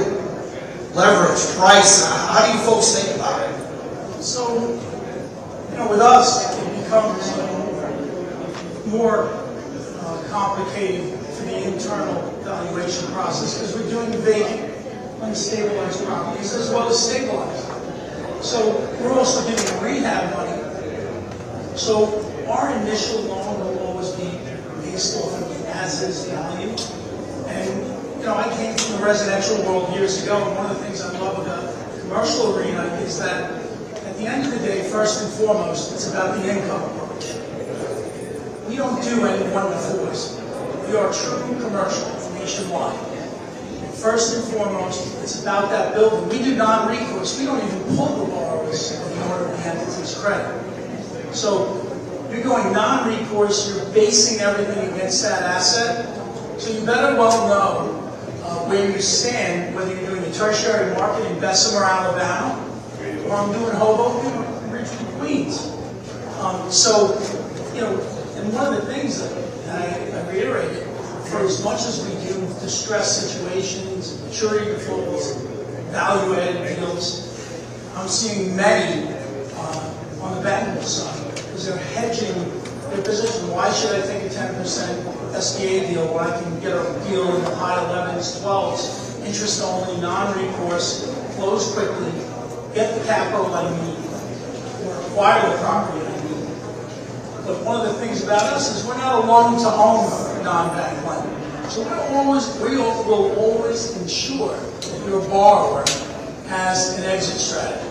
So your loan may come in the door looking for $3 million, and you may end up turning around and saying, hey, and that's a juggling act for us. You have to forecast rates 12 months down the road to ensure that Mr. or Mrs. Jones can exit the bank deal in no longer. Especially in your asset class, Ed, right? It's been challenging, and it's only gotten more challenging with the well-publicized bank failures that, let's face it, they lent in a space that was needed in the United States. And many of those folks are most likely turning to private lending, such as your firm. So, how do you think about changing the ability to be able to allow leverage when there may be an exit strategy that is not there anymore that used to be there? How do you handle that? So we're still where we were from day one. We're at 70% loan to value, purchase price, or as is value, whichever is less. Okay. On all the asset classes that I mentioned earlier, except for office, for the obvious reason. So office we reduced to 60%, and that's pretty obvious as this country figures out we're going to reinvent how people work from home or what's going to happen. But I think that office space mess is more so in the larger asset classes, not in the realm that we play in, from 500K to 10 million. I see a flocking of a lot of inner city acquisitions of office to suburban, and repurposing those properties to do a rework or for their own business and other things as well. Great, and I'm going to, William, go to you. Certainly, let's stay on this asset class. Leverage, price, how do you folks think about it? I mean, with what we're seeing right now, it's most of our clients are looking for leverage. Obviously, the price, you don't want to run into the debt service constraint problems that a lot of these developers are having because the cost of goods has gone up. They have a lot of hard costs. They put a lot of time and effort into exactly what they have to purchase to build these properties. And all of a sudden, their quote, their hard cost changes and our quote changes, and now they're debt service constrained. we are 90% loan to cost on a 40-year fixed rate. So they're leveraging their property to max 118 debt service to a 120 on acquisitions and refis. So, sorry, so we're seeing it, but also the conventional banks are getting a lot of business from them because they've just paused, even with their high leverage. They're coming to us now. We just had an influx of deals from the commercial conventional banks because they're running out of money, because they're scared, because societies are taking a run at them and taking their money out so quickly that they are on the sidelines for these apartment complexes. The type of lender that we are, we're 100% backed and secured by the full faith of the U.S. government. That used to mean something. I'm pretty sure it still goes. It does. So we can't technically 9 months down the road run out of money for the bridge lenders when our commitment is worth its weight in gold because we had a bad couple of months. That's never going to happen with us, which is why we're doing very well right now on the conventional side. With better borrowers and better experience, they're willing to bite the bullet for us on the leverage side of things and wait the time that it takes us to do the deals because these banks are saying no. And they've always said yes to them. They might have $100 million and you're saying no to these people. You can imagine they're pulling all their money out right away. So we're seeing a lot of that. Leverage is important to our clients. That's what we're doing. Is there any geography considerations to this in the field you play? There is. It's heavily based off the feasibility and market study of it. HUD also wants to make sure that we're not heavily concentrated in one geographic, meaning 300 units might have had a HUD deal 5 years ago. They don't want to build another one right next to it for natural disasters and all sorts of different things. They don't want to have that kind of exposure, which is important as well. Makes sense. So we're going to switch topics now. We're going to talk a little bit about New York City, some of the changes that have been made in rental guidelines. Larry, I'm going to start with you. Then I'm just going to kind of open it up, as some folks are going to have expertise in this area, others aren't. But some of the different guidelines that have come out of Albany and out of New York City, and I would love for you to share with the audience how this has affected your customers, which at the end of the day are private lenders serving investors and real estate professionals. What has happened and how has it affected folks? Even today, speaking to a lot of people that I haven't seen in a while, brokers, investors, lack of confidence. The way the city treats landlords in general, the inability to evict people, getting no support from the court system. People just don't have to pay, and you really have a very difficult time getting them out. So as an investor, if you want to buy a property, how confident can you be if you want to buy that property and make any projections where people just don't have to pay? And that's a fact. That's from personal experience. I'm experienced in real estate. I've been buying and selling real estate for over 20 years and operating as a landlord. And this is the sentiment that I'm getting from clients. So there is that lack of confidence in the ability to evict. That has a lot to do with it. In terms of the pressure on the rents, it's not really my bag, the rent stabilization laws and the rents, but I do know that they're actually looking to make that a little better for landlords, at least in the last laws that were proposed in Albany. But nevertheless, even with those increases, the cost, the increase in taxes, the water bills are off the hook in New York City, and it's also a fact that you own properties in the boroughs, the ticketing, coming around and giving ECB tickets, sanitation tickets, whatever ticket they can find to give you, they're going to give you when they add up, and that's because they need to generate revenue as a result of the lack of tax dollars that are coming into New York, the office space, everything, some of the topics that we've talked about already. So that's what I see. Has this affected the number of closings that you're doing in New York City proper? I don't know if I can necessarily quantify that. It's just also not a lot of, I don't think you really see that. I think that's more attributable to there's just not a lot of properties to buy. There still is supply and demand issue. There's a demand for properties and there's just not that many. So I don't really necessarily think that that's affecting it, but in people that I'm talking to, I do have a lot of clients that have just sold out in the last couple of years and they put their money somewhere else. A lot of New York money has gone to Florida. I shouldn't be the first one telling you that. It's all a bit all over the news, but it's true. Someone today was just telling me a guy that I haven't seen in a while. He pretty much sold all his properties, and it's either on the sideline or did 1031s into other states. Interesting. Any other panelists like to chime in on how different laws that have changed are affecting you as lenders or professionals in the space? I'll tell you that I am definitively seeing in 48 states more northeastern-based investors flocking to the Tennessees, the Ohios, the Michigans, the North Carolinas. And the fact that we do mobile home parks and self-storage facilities, which are a great investment, because you don't have to worry about evicting Mr. and Mrs. Jones when you have a self-storage facility. Padlock it and be done with it. You know, I'm just seeing from not only myself but my sales reps an enormous amount that are based in this area that are purchasing and looking for deals in other parts of the country. Makes less expensive to operate, more landlord friendly. Makes total sense. I want to switch gears and talk a little bit about products that private lenders are offering, or maybe a sneak peek into some of the products that you folks are working on to solve some of the challenges that real estate professionals have today.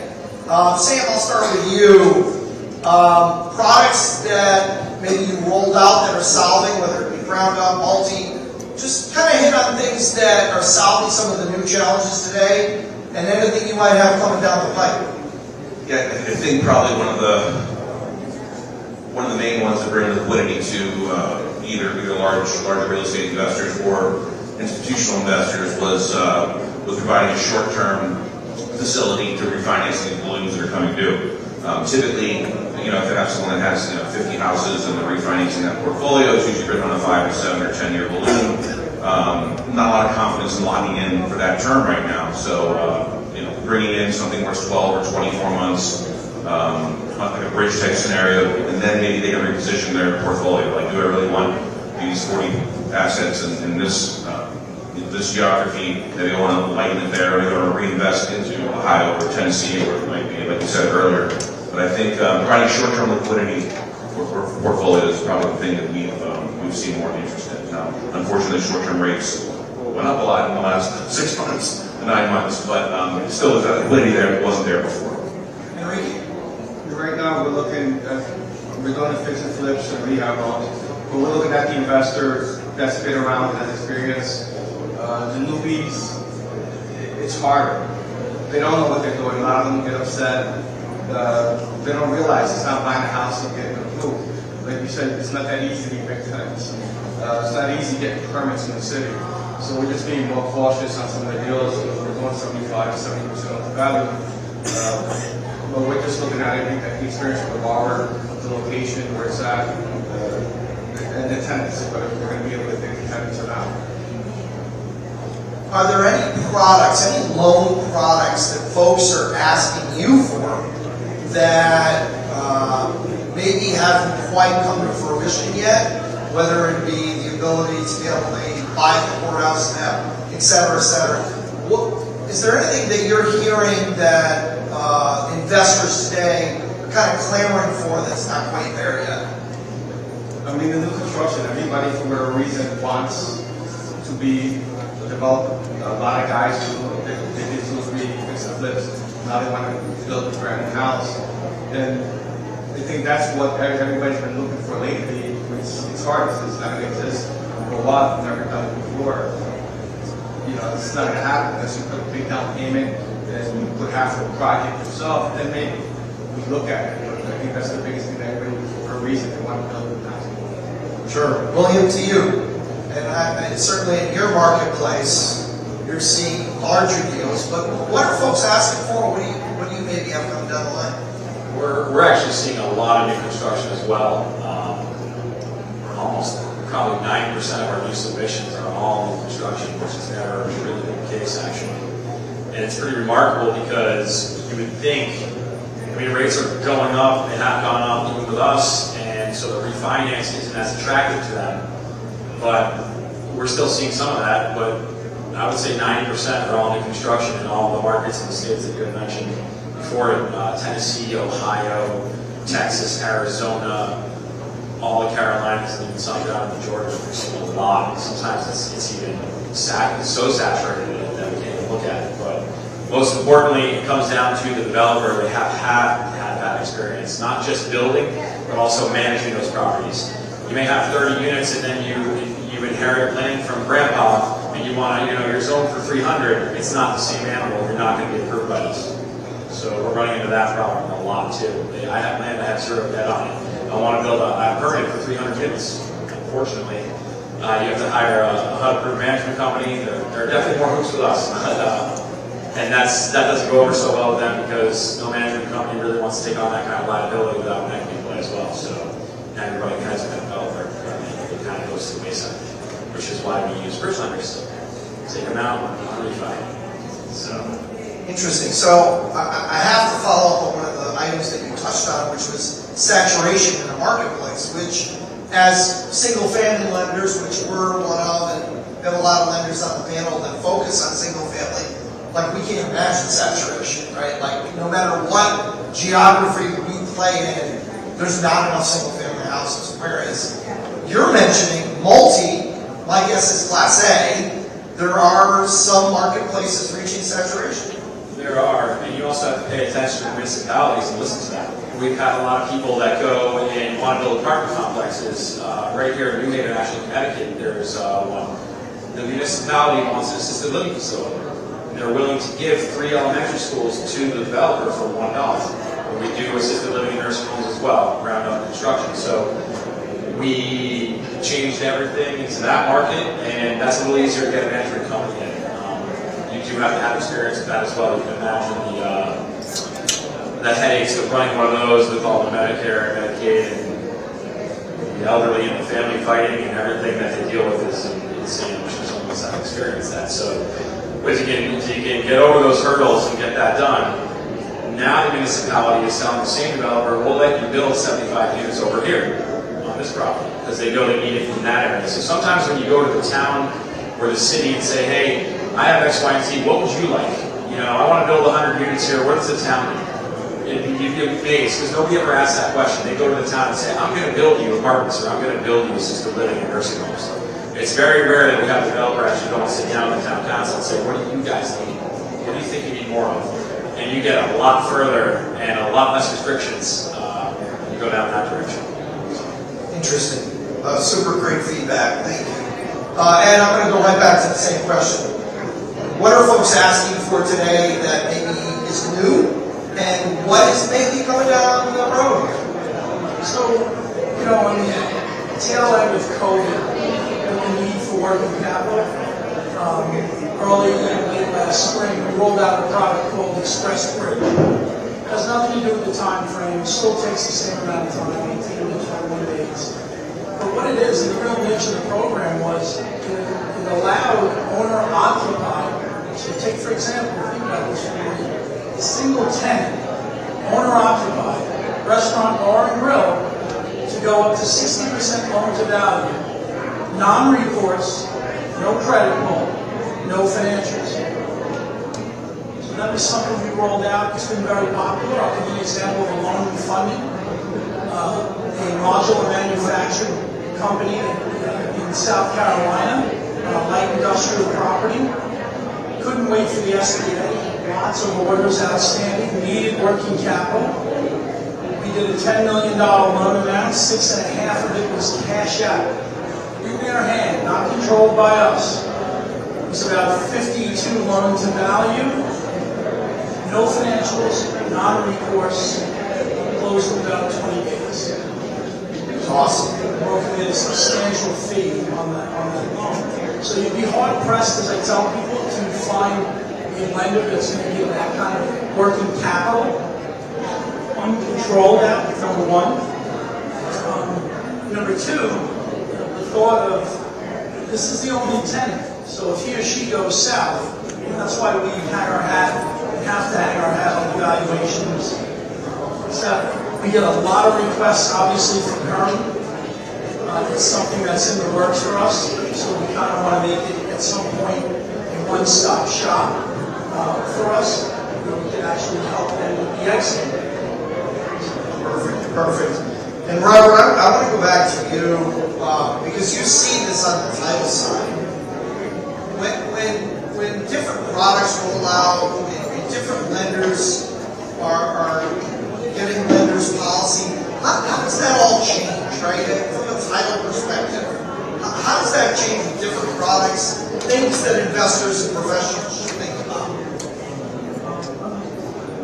On our side, it kind of stays what we say. Whatever the product is, it comes to us to go through the acquisition. It's still very much the same process. We search the property, we issue it, and we go through the process. Sometimes there's additional endorsements that will happen when the policy to come with a different product, but for us, very much. So that's interesting. As a lender, there's always certain endorsements that we want as lenders. Larry, I'm sure you're working with title endorsements are a big part of what you demand from your title companies. So, Robert, when folks ask for endorsements, maybe share with the audience how that works and whether or not you're able to do it and why. Again, a lot of those endorsements are just kind of like, we're blessed by it under certain aspects of the case to ask for the endorsement of the property, and kind of protects them as a lender, and we don't able to sell that to the next investor. Again, endorsements don't go too much on our source, so we're not looking to add anything additional. It's not like our benefit to try to put on endorsements out on the wheel. Again, it's just kind of the way I'm going to go out policy, or just secure ownership. That makes sense. Larry, I'll finish up this part of the conversation with you. As a lender representative, when we get into that area of endorsements, at the end of the day, the real estate professionals, typically as investors or liaisons, are the ones who are being protected. What should we think about with endorsements? Because sometimes certain title companies just don't give it to us. Well, every state has different endorsements that they actually get. What Florida will get versus New York is very different. All endorsements really are just additional coverages. So what a title policy is an insurance policy. So you as the investor or the buyer, you're getting a policy of insurance protecting your own children. Lenders getting a policy of insurance from the title company that's protecting their investment, which is the loan. All the endorsements are additional coverages. When you, depending on the type of property that is, that really determines what type of endorsements you need, such as if it's a construction loan or different coverages that you are necessary based on future disbursements. If it is a piece of vacant land, there are certain survey coverages that you're going to want to have that you don't need when it's a single-family property. So it is driven by the asset. And in terms of the different loan types, he's correct. There's really not much differences based on loan type. The only thing that I can think of right now that jumps out is it's a variable rate. You get a special variable rate endorsement. Sometimes there's swaps. There's a swap endorsement also that's a little bit more sophisticated. But it doesn't really change based upon both products. Perfect. So we're coming up to the end of our time here, and what I'm going to ask the panelists is we're going to ask Gabe a little bit about what you're seeing in the marketplace and where we're going when we all get together again. So maybe talk about how you think private lending and your area that you manage is going to help solve the problems. And I'm going to start down the end here with you, William, and we'll just work our way down the panel. Kind of give the audience a feel for what you think is coming down the road. I think, listen, we've been here before. Interest rates go up, interest rates go down, and there's a refinance boom like we've all seen. I've missed it 3 times before, and I'm missing it this time. I'm coming out Pennsylvania. But people are still buying houses, people are still buying properties. It's 7, 8, 9% conventional fixed over 30 years right now. We're seeing it from banks all over the place. When the rates come down, there's going to be a refinance boom, but back to the private lending standpoint, I think there's always going to be a market there just based off reason and logic. Ed, you pop something in my head when you're talking. It sounds like you guys lend off reason and logic along with evaluation, as opposed to a lot of these conventional banks which are just crunching numbers and hitting enter and saying yes or no. We've all been there, we all know that. That's why we exist. So I think that when that refinance boom comes, there's going to be a lot of traction, even I'm saying from what we're seeing on new construction now. There's going to be a lot more money on the sidelines that needs to be used. You know, some of these funds that are out there too have the non-usage fee. They're trying to hemorrhage money, and you know, from my standpoint, we're seeing more and more permanent takeouts from the bridge lenders, and it doesn't seem like it's going to slow down because they're continuously lending. You guys are all continuously lending through all this. So I think we're going to be in good shape in the next 3 to 5. I think William's fired up. What do you folks think? I think so. I love it. Ed? So I think, you know, rates are rates, right? We can't control that. They are what they are. A smart investor understands it's a cost of doing business. But many of them, as I said previously, are not throwing the baby out of the bed. And state power is what it's all about. And I think being with a transparent lender, knowing who you're doing business with, and that they're going to be there to fund the deal is very important. And as Bill said, even prior to, you know, private lenders, non-bank lenders, we were busy before, and now it's just exacerbated the issue and the amount of business coming in because those blinders that those traditional banks are even greater than they were previously. So I think we realize and understand we're more than likely not going to be an economic genius, but I'd be willing to bet anyone in this room to the pinnacle of rates coming up to an election year in a little bit. Couldn't come soon enough. That's a whole other topic. But I think that will affect rates in a positive manner as well. So those people that have hedged their position and gone forward with their projects with a non-bank lender will benefit from that down the road.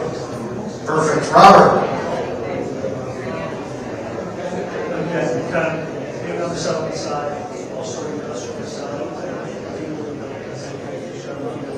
really tell that conversation for all that we are kind of the first of this. It is going to improve.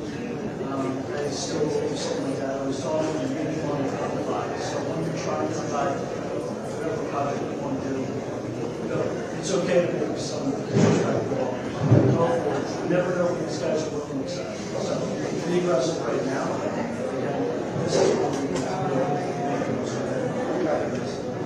Perfect. Sam, where are we going?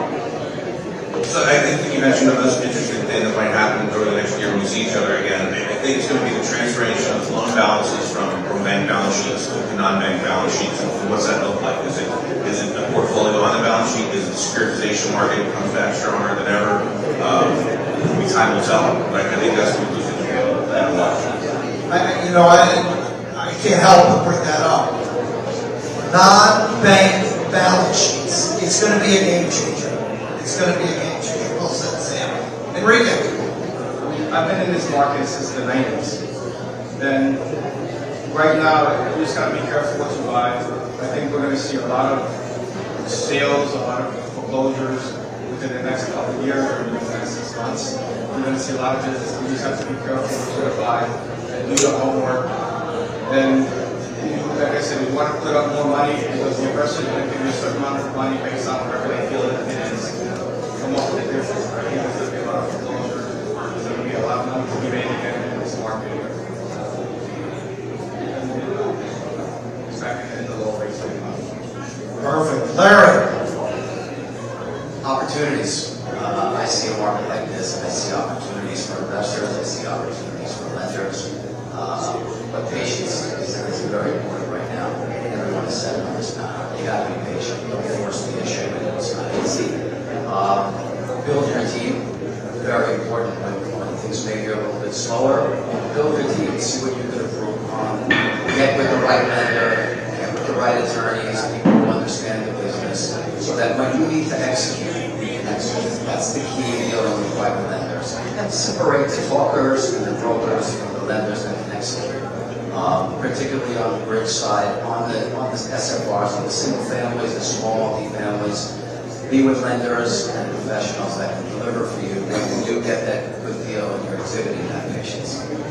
Well said, and I'll just give you my final thoughts, which are, I believe Fannie Freddie loan rates are going to be back in the 5s in the not too distant future, in the very not too distant future. That's going to spur investment as well as owner-occupied and non-owner-occupied in all corners of this country once we get back below that 6%. That's really the key to everything. We saw it in January when rates dipped below 6% briefly. There was a tremendous surge in contracts written across the United States. We're getting close there. We're getting really close. I believe that on the private lending side, investors will continue to not only buy, fix, and sell, they will buy, fix, and make good, affordable homes, both multi and single family, across the United States for families to live in. More to come, and couldn't be more excited. Folks, let's give this panel a big round of applause. Thank you so much. Next panel will be on for 10 minutes.